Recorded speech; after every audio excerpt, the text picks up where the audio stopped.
Hello दोस्तों, आज हम पढ़ेंगे कक्षा 8वीं का सामाजिक विज्ञान और नागरिक शास्त्र पढ़ेंगे। पाठ 1 संविधान। इसमें जितने भी प्रश्न है सभी का सभी इम्पोर्टेंट क्वेश्चन है और सभी वस्तुनिष्ठ प्रश्न है। तो चलिए आइए स्टार्ट करते हैं पहला प्रश्न से। देखिए यहाँ पर पहला प्रश्न क्या कहता है। यहाँ पर पहला प्रश्न है कि भारत में संसदीय शासन पद्धति किस देश से ली गई है। पहला ऑप्शन है जर्मनी, दूसरा भारत, तीसरा ऑस्ट्रेलिया और चौथा ब्रिटेन। इसका सही क्या जवाब हो जाएगा? ऑप्शन नंबर 4 ब्रिटेन सही हो जाएगा। ठीक है, ऑप्शन नंबर 4 सही हो जाएंगे। देखते हैं इसका अगला क्वेश्चन। क्वेश्चन यहाँ पर देखिए, दूसरा क्वेश्चन है भारत में सरकारों का गठन कितने स्तरों पर किया जाता है। तो आपका पहला ऑप्शन है 1, दूसरा 2, तीसरा 3 और चौथा 4। इसका सही जवाब हो जाएगा ऑप्शन नंबर 3। अगला क्वेश्चन देखते हैं। यहाँ पर अगला क्वेश्चन है क्वेश्चन नंबर 3। देखिए, भारतीय संविधान में कानून बनाने की शक्तियों को कितनी सूचियों में बांटा गया है। पहला ऑप्शन है 1, दूसरा 2, तीसरा 3 और चौथा 4। इसका सही जवाब हो जाएगा ऑप्शन नंबर 3।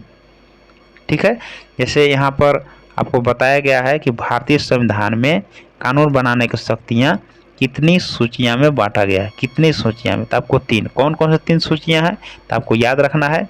पहला आपका सूची हो जाएगा राज्य सूची, दूसरा हो जाएगा आपका संघ सूची और तीसरा होता है समवर्ती सूची। याद रख लेना आपको सूची। तो संघ सूची, राज्य सूची और समवर्ती सूची, आपका ये 3 सूची है। ठीक है, तो ऑप्शन नंबर आपका क्या हो जाएगा? ऑप्शन नंबर 3 सही हो जाएंगे। देखते हैं इसका अगला क्वेश्चन। अगला क्वेश्चन देखिए, सुरक्षा, वित्त, संचार आदि जैसे केंद्रीय महत्व के विषयों को किस सूची में रखा गया है। तभी सूची के बारे में पढ़े कि अभी सूची हमारा 3 है। संविधान में 3 सूचियाँ होती है, संघ सूची, राज्य सूची और समवर्ती सूची। तो अब यहाँ पर क्या लिखा हुआ है कि सुरक्षा, वित्त आदि जैसे केंद्रीय महत्व के विषयों को किस सूची में रखा गया है। तो पहला ऑप्शन है संघ सूची, दूसरा समवर्ती सूची, तीसरा राज्य सूची और चौथा है इनमें से कोई नहीं। इसका सही जवाब हो जाएगा ऑप्शन नंबर 1 संघ सूची। मतलब जितना भी सुरक्षा, वित्त, संचार जो है संघ सूची में रखा गया है और इस पर जो है केंद्र सरकार कानून बनाती है। ठीक है, संघ सूची पर कौन बनाती है? तो केंद्र सरकार आपको कानून बनाती है, आपको याद रख लेना है। ठीक है, अगला क्वेश्चन देखते हैं। क्वेश्चन नंबर 5 देखिए, भूमि, कृषि, पुलिस आदि जैसे विषयों में कानून बनाने का अधिकार इनमें से किसे है। तो पहला ऑप्शन है राज्य सरकार, दूसरा केंद्र सरकार, तीसरा स्थानीय सरकार और चौथा है किसी को नहीं। तो यहाँ पर आपका सही जवाब हो जाएगा ऑप्शन नंबर 1 राज्य सरकार। यहाँ पर जो है भूमि, कृषि, पुलिस ये सभी जो है ये राज्य सूची के अधीन आता है। ठीक है, तो राज्य सूची के अंतर्गत आता है। तो ये इस पर जो है राज्य सरकार कानून बनाती है, आपको याद रखना है। ठीक है, वहाँ पर पढ़े थे संघ सूची और संघ सूची में कौन होता बताए थे। तो संघ सूची में बताए थे सुरक्षा, वित्त, संचार ये सब आता है संघ सूची के अंतर्गत। इसमें केंद्र सरकार बनाती है और राज्य सरकार मतलब राज्य सूची में राज्य सरकार बनाती है। अगला क्वेश्चन देखते हैं। बहुत ही इंपॉर्टेंट क्वेश्चन है, शिक्षा एवं स्वास्थ्य के विषय किस सूची में रखे गए हैं। पहला है संघ सूची, दूसरा है समवर्ती सूची, तीसरा है राज्य सूची और चौथा है इनमें से कोई नहीं। तो इसका सही जवाब हो जाएगा शिक्षा और स्वास्थ्य जो है समवर्ती सूची के अंतर्गत रखा गया है। तो इसका सही जवाब हो जाएगा ऑप्शन नंबर 2 सही हो जाएगा। जैसा कि हम बताए थे कि संघ सूची में कौन आता है, तो संघ सूची में कौन कौन से बताए थे। तो हम संघ सूची में बताए थे सुरक्षा, वित्त और संचार आते हैं। ठीक है, जिस पर क्या होते हैं कि केंद्र सरकार आपका कानून बनाती है। दूसरा बताया था कि यहाँ पर जो तीसरा ऑप्शन है राज्य सूची में आपको बताया गया था भूमि, कृषि, पुलिस ये सब आते हैं, जिस पर क्या होता है कि राज्य सूची के अंतर्गत आती है और इस पर जो है राज्य सरकार कानून बनाती है। और यहाँ पर है समवर्ती सूची, जैसा कि है शिक्षा और स्वास्थ्य, पर्यावरण ये सब विषय जो होते हैं ये किसके अंतर्गत आते हैं? समवर्ती सूची के अंतर्गत आते हैं। ठीक है, और इस पर जो है केंद्र सरकार और राज्य सरकार दोनों कानून बना सकते हैं। अगला क्वेश्चन देखते हैं। आगे क्वेश्चन है, अवशिष्ट शक्तियों के विषय में कानून बनाने का अधिकार किस सरकार को प्राप्त है? पहला है राज्य सरकार, दूसरा है केंद्र सरकार, तीसरा स्थानीय सरकार और चौथा है इनमें से कोई नहीं। तो इसका सही जवाब हो जाएगा केंद्र सरकार। ऑप्शन नंबर 2 सही होंगे। अगला क्वेश्चन देखते हैं, किस संवैधानिक संशोधन के द्वारा मौलिक कर्तव्यों को संविधान में जोड़ा गया? पहला है 44वें, दूसरा है 10वें, तीसरा है 40वें, चौथा है 42वें। इसका सही जवाब हो जाएगा ऑप्शन नंबर 4 42वें। क्वेश्चन नंबर 9 देखते हैं, मूल कर्तव्य को संविधान के किस भाग में जोड़ा गया है? पहला है भाग 3 क, दूसरा है भाग 2 क, तीसरा है भाग 4 क, चौथा है भाग 5 क। इसका सही जवाब क्या हो जाएंगे? ऑप्शन नंबर 3 हो जाएंगे भाग 4 क। ठीक है, अगला क्वेश्चन देखते हैं। अगला क्वेश्चन है, मूल कर्तव्य को किस वर्ष भारतीय संविधान में जोड़ा गया? पहला है 1975, दूसरा है 1976, तीसरा है 1977 और चौथा ऑप्शन है 1980। इसका सही जवाब हो जाएगा ऑप्शन नंबर 2 1976। ऑप्शन नंबर 2 होंगे 1976 ईस्वी में जोड़ा गया। अगला क्वेश्चन देखते हैं। अगला क्वेश्चन है, बहुत इंपॉर्टेंट क्वेश्चन है, वर्तमान समय में संविधान में कितने मूल्य कर्तव्य वर्णित हैं? पहला ऑप्शन है 10, दूसरा 11, तीसरा 6 और चौथा 7। तो देखिए मूल कर्तव्य जब आएगा तो यहाँ पर देखिए मूल कर्तव्य लिखा हुआ है, तो हमारे संविधान में मूल कर्तव्य कितने हैं? तो 11 हैं। ऑप्शन नंबर 2 सही हो जाएंगे 11। ठीक है, और अगर इसमें पूछ दिया जाए कि बताइए कि यहाँ पर मौलिक अधिकार कितने होते हैं, तो मौलिक अधिकार आपको याद रखना है 6। जब मौलिक अधिकार आएंगे तब मौलिक अधिकार कितने होते हैं? तो 6 होते हैं। कौन कौन 6 होते हैं आप याद कर सकते हैं। पहला हो गया समानता का अधिकार, दूसरा हो गया स्वतंत्रता का अधिकार, तीसरा हो गया शोषण के विरुद्ध अधिकार। इसमें क्या होता है कि 14 वर्ष के कम उम्र के बच्चों से यदि काम कराते हैं तो दंडनीय अपराध है। 3 को हो गया। चौथा हो गया धार्मिक स्वतंत्रता का अधिकार, और 5वां हो गया सांस्कृतिक और शैक्षणिक अधिकार, और छठा हो गया संवैधानिक उपचार का अधिकार। ये आपका 6 मौलिक अधिकार है। इससे पहले क्या था कि 7 था, लेकिन संपत्ति के अधिकार को हटा दिया गया, तो अब कितना रह गया आपको? ये 6 रह गया। संपत्ति का अधिकार जो है 1978 में 44वां संविधान संशोधन के द्वारा हटाया गया था ना, ये आपको याद रख लेना है कि संपत्ति का अधिकार कब हटाया गया है? 1978 में 44वें संशोधन के द्वारा हटाया गया। इतना आपको बात याद रखना है। ठीक है, तो मौलिक अधिकार 6 याद रखना है और मूल कर्तव्य 11 याद रखना है। देखते हैं इसका अगला क्वेश्चन।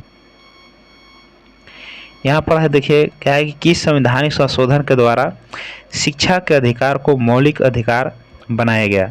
पहला ऑप्शन है 88वें, दूसरा है 71वें, तीसरा है 86वें और चौथा है 100वें।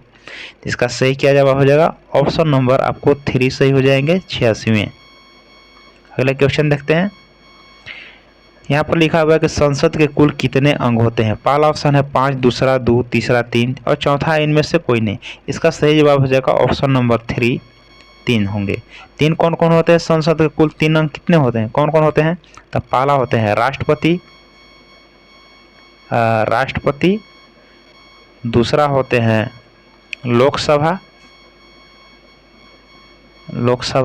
और तीसरा होते हैं राज्यसभा। आपको याद रख लेना है। ठीक है, तो संसद के कुल कितने अंग होते हैं? तो 3। कौन कौन? पहला होंगे राष्ट्रपति, दूसरा लोकसभा और तीसरा राज्यसभा। आगे क्वेश्चन देखते हैं। क्वेश्चन नंबर 14 देखेंगे, शिक्षा का अधिकार अधिनियम किस तिथि से देश में लागू हुआ? पहला ऑप्शन है 1 अप्रैल 2010, दूसरा है 1 जनवरी 2010, तीसरा है 1 दिसंबर 2010 और चौथा है 1 मार्च 2010। तो इसका सही क्या जवाब हो जाएगा? 1 अप्रैल 2010। मतलब ऑप्शन नंबर 1 यहाँ पर सही होगा। आपको याद रखना है 1 अप्रैल 2010। ठीक है, आगे क्वेश्चन देखते हैं। 15 क्वेश्चन देखिए, विश्व मानवाधिकार दिवस कब मनाया जाता है? पहला ऑप्शन है 1 दिसंबर, दूसरा है 25 दिसंबर, तीसरा है 31 दिसंबर और चौथा है 10 दिसंबर। तो सही जवाब हो जाएगा आपका ऑप्शन नंबर 4, 10 दिसंबर। अगला क्वेश्चन देखते हैं।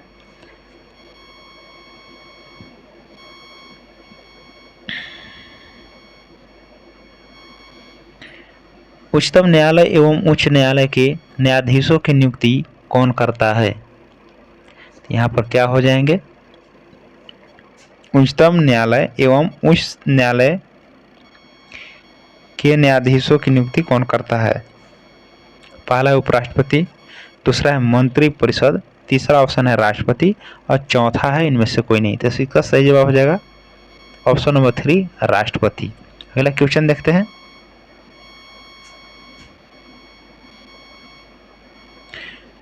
तो अभी हम बताए थे वही क्वेश्चन है, क्वेश्चन नंबर 17 के संपत्ति के अधिकार को किस वर्ष मौलिक अधिकारों की सूची से हटाया गया? तो आपको अभी हम बताए थे। देखिए इसमें पहला ऑप्शन क्या है 1975, दूसरा है 1977, तीसरा ऑप्शन है 1978 और चौथा ऑप्शन है 1984।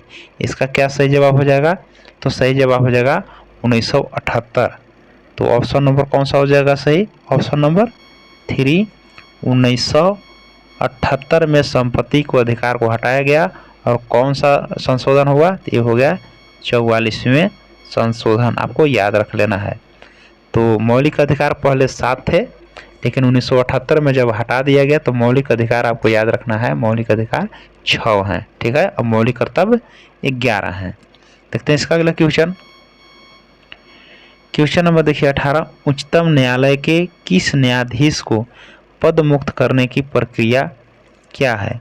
पहला है राष्ट्रपति का आदेश, दूसरा है संसद के द्वारा पारित महाभियोग, तीसरा है मंत्रिपरिषद का फैसला और चौथा है इन्हें पद मुक्त नहीं किया जा सकता है।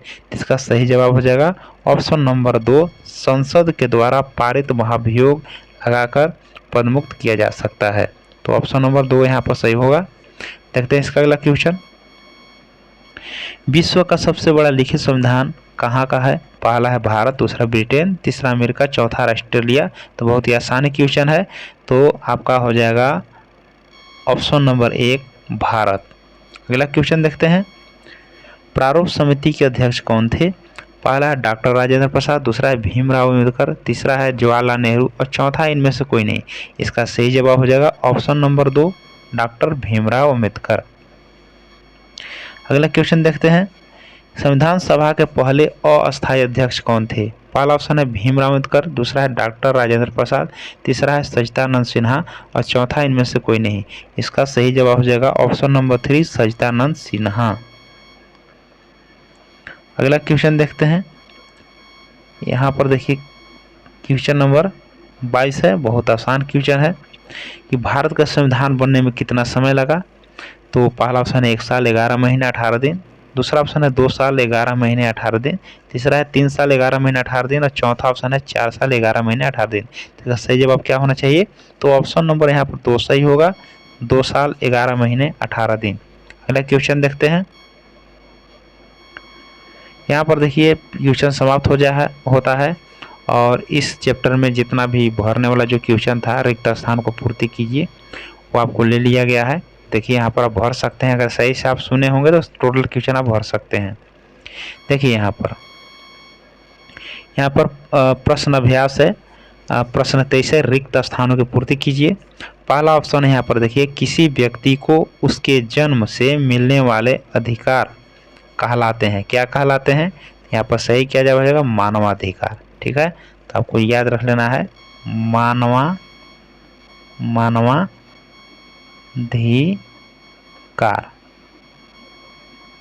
आपको याद रख लेना है।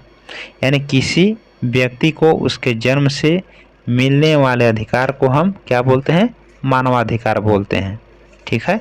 तो मानवाधिकार कब मनाते हैं? तो 10 दिसंबर को, ये भी आपको याद रख लेना है, ठीक है। तो अगला क्वेश्चन देखते हैं। देखिए इसमें है दूसरा, शिक्षा खाली स्थान सूची का विषय है। तो बताए थे कि आपको 3 सूची है, संघ सूची, राज्य सूची और समवर्ती सूची। तो बताए थे कि स्वास्थ्य और शिक्षा जो होता है दोनों का दोनों समवर्ती सूची का विषय है। तो यहाँ पर सही क्या जवाब हो जाएगा, यहाँ पर भरा जाएगा समवर्ती सूची। ठीक है, तो शिक्षा जो है समवर्ती सूची का विषय है। अगर स्वास्थ्य भी होता तो इसी के अंतर्गत आता। अगला क्वेश्चन देखते हैं। यहाँ पर देखिए क्वेश्चन नंबर 3 देखिए। क्वेश्चन नंबर 3 है खाली स्थान। समिति की रिपोर्ट के आधार पर संविधान में मूल कर्तव्य शामिल किए गए हैं। तो कौन सा समिति के रिपोर्ट पर संविधान के मूल कर्तव्य शामिल किए गए हैं? तो आपका सही जवाब हो जाएगा स्वर्ण सिंह समिति। तो तीसरा में भरा जाएगा आपका स्वर्ण सिंह समिति की रिपोर्ट के आधार पर संविधान में मूल कर्तव्य शामिल है। मूल कर्तव्य कितने हैं? 11 हैं। जो 11 जो कर्तव्य जो लिए गए हैं वह स्वर्ण सिंह समिति के रिपोर्ट के आधार पर इसमें शामिल किया गया था। ठीक है, देखते हैं इसका अगला क्वेश्चन।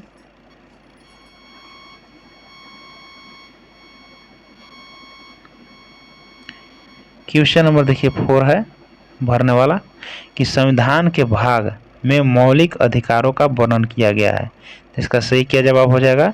तो संविधान के भाग 3 होगा, यानी भाग 3 में अनुच्छेद 12 से 30 एवं 32 से 35 में मौलिक अधिकारों का वर्णन किया गया था। आपको ये भर लेना है कि संविधान के भाग 3 में अनुच्छेद 12 से 30 तक एवं 32 से 35 में मौलिक अधिकारों का वर्णन किया गया है। ठीक है, यहाँ पर भाग यहाँ पर 3 होगा ना। ठीक है, अगला क्वेश्चन देखते हैं जो लास्ट क्वेश्चन है। ये बताए थे कि मानवाधिकार दिवस हर साल कब दुनिया भर मनाया जाता है? तो आपको बहुत सिंपल से जवाब है 10 दिसंबर। इस प्रकार से क्वेश्चन जो है समाप्त होता है। तो वीडियो कैसा लगा? अगर अच्छा लगता है तो लाइक कीजिए और दोस्तों में शेयर कीजिए।